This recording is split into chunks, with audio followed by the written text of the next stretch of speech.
So something that I've been thinking about a lot lately, or has like kind of, I guess, come up for me in many ways, is how doctor's appointments can get really depressing. Um, when you're chronically ill, you can get to this point where you burn out from numerous doctor's appointments. And I've talked about appointment burnout in the past, and I feel like it's really pertinent to talk about it right now again, because it is something that I'm experiencing again, where I don't want to go to the doctor because I have so many specialists. I don't know. Sometimes I feel like I have 10, and I could be exaggerating that, but I think if I sat here and counted out all of them, I think it's close to 10. When you have multiple complex illnesses, you tend to have a lot of doctors on your team, and part of the reason for that is because of the different body systems that are involved, and each body system has a doctor specialty for it.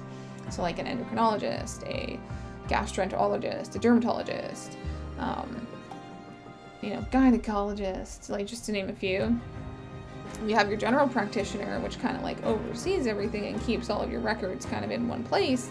But then you have all of these specialists, allergists, immunologists, hematologists, all of these things that add up to giving you the best care possible. But when you go to all of these doctor's appointments, maybe 5 or 6 a week, like I've had at times, many times over the years. And then you have, blood tests or ultrasounds or some sort of like scan, a CT scan, a PET scan, an MRI, etc., etc., etc. You start to get burnt out because when your life is being chronically ill, you are constantly advocating for yourself, which means you're constantly telling doctors what you need and trying to like get them to understand where you're coming from. And while it's great to advocate for yourself, it can also be very trying and exhausting, and because of that, it can wear on you, and you can get to this point where it's like, what's the point? Why do I need to keep doing this? Why do I need to continue? Well, you need to continue for yourself, first and foremost, and second of all, take a break if you can.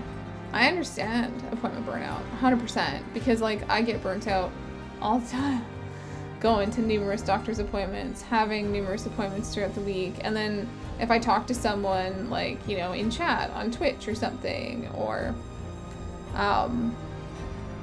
if someone sends me a message on Discord or on Instagram or on Twitter, and then it's like, hey, how's it going? And then it's like, I start talking about how like I've had so many doctor's appointments, and then sometimes, not all the time, because I'm really blessed to have an amazing community that's super understanding of my health problems. But sometimes there's people that say stuff like, can't you talk about something positive? Why are you being so negative? Tell me about something good that happened. And it's like, when your life is a lot of doctor's appointments, it makes it really difficult for people that don't have to go to the doctor all the time to understand that they may be going to work. They may be going to work 5 times out of the week, like 5 days or whatever. And so they're talking about what happened at work that week. Well, if you're going to the doctor 5 or 6 times throughout the week, and that's kind of the majority, if not all of your outings, that's the majority of what you're going to talk about, right? So when people tell you that you're complaining about it, first of all, you're not. And second of all, it's okay to talk about what you're going through. And just because health privileged people may not necessarily understand, doesn't mean that what you're going through is invalid or that your feelings don't matter, because they do. They do 100%. It's just people don't necessarily understand what it's like to be in that predicament. They don't understand what it's like to have to go to the doctor that often.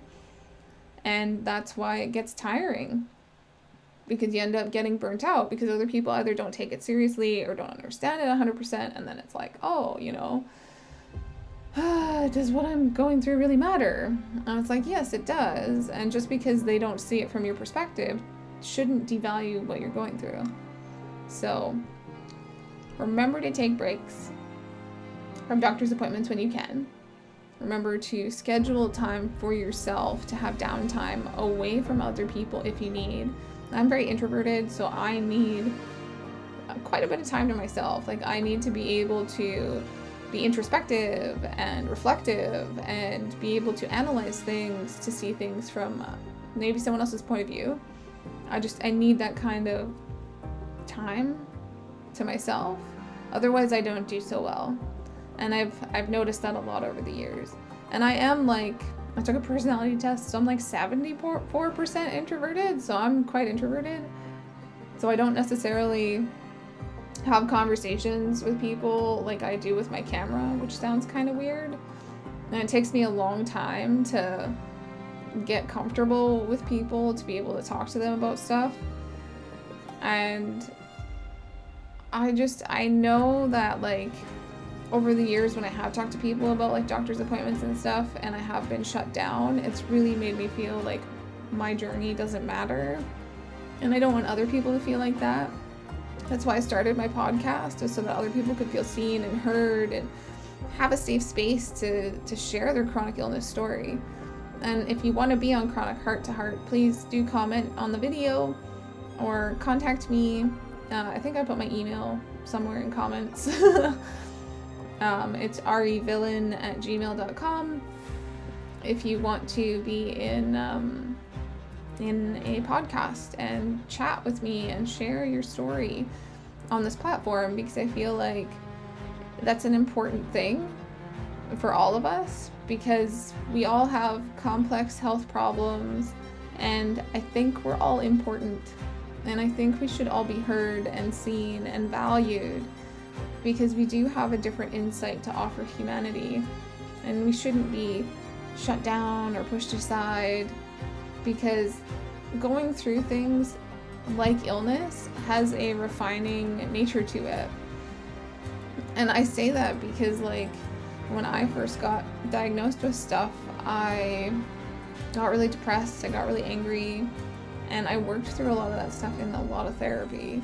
And I came to a point of acceptance where I understand now that my life is what it is, but it doesn't mean that I need to stop living. It doesn't mean that I don't have value. It doesn't mean that I can't still express myself artistically. It just means I have to do things a little differently, and that's okay. So even when it comes to like appointment burnout, finding something that we can do to cultivate a good relationship with ourselves to help prevent that in the future is something that's vital. Check in with yourself. Hey, am I feeling tired? Hey, am I feeling overwhelmed by the amount of doctor's appointments that I have? And if you do, maybe even talk to your doctor about it. I've told my doctor, like, hey, I don't want more appointments right now. Well, you need to do these. Okay, I understand that. But can we try to, like, not book more tests for, like, I don't know, a couple weeks or something? Like, I need a bit of a break. Or I need at least 1 week without any appointments. Because when the majority of your outings are going to the doctor's appointment, that can also be quite depressing. And that's something that I've found for myself that has really impacted my mental health in a negative way. Because I'm like, I'm tired, and I have to go to the doctor again, and I have to reiterate my entire existence to someone else as to why I feel the way that I do, or why I am dealing with whatever I'm dealing with. And I have to go and see another new doctor soon, and I have to tell them all of my medical history. I have to tell them all of the medication I'm on. And I really wish there was something that just told them all of that for me, instead of me having to re-traumatize myself every time. But at the same time, I know it has to be done, but it's also like I can only do that so many times in the same week without being exhausted. And I hear it every time from every new doctor. Man, you've been through so much medically. And it's like, I know that. Like, I don't need them to say it to me. Like, I know it's a lot of stuff, having had the cancers and being, living with 3 complex, rare illnesses. Like, I know that. But it's also like, I'm a medical anomaly in some sense. And that's also fascinating for them. So they want to know all of the things. So I feel like I'm constantly educating doctors, which is also exhausting. And I'm sure many of us living with rare and complex illnesses feel very similar with that. I could be wrong, but I know it's exhausting for me to be like, hey, I have these things, and they do these things to my body, and my body doesn't react like other people's do. And that's another thing. You can get like a lot of a lot of trauma from the medical system as well, which can also lead to like wanting to avoid appointments or avoid the hospital and that kind of stuff. So it's kind of like an endless cycle, and it can be quite difficult to advocate for yourself when you're getting to that burnout stage. So I think that's why it's important to take the time to put aside for yourself to do something that you love, to do something that you can escape reality as you do it.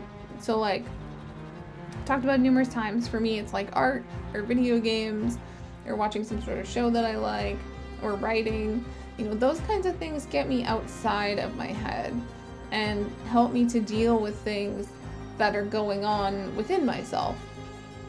And I may not produce stuff that everyone finds beautiful or whatever, but when I do makeup, like I make the shorts here on my channel, when I do makeup, that kind of stuff makes me feel better. Like I feel like I'm doing art, because I'm, you know, doing famous people's makeup, or, you know, a character from a video game, or a scary thing from a horror.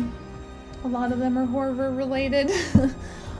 But if I'm doing that kind of stuff, it makes me feel better because I'm being artistic. I'm doing art, for me, has helped me immensely. And I've said it numerous times, art has saved my life. Art has been the only constant in my life. Art will always be there for me. Where people fail. Because people do fail. So art is what has seen me through everything. And I just want to help other people find that thing, whatever that thing is for them, that will help them get through appointment burnout. Because I think we all deserve that.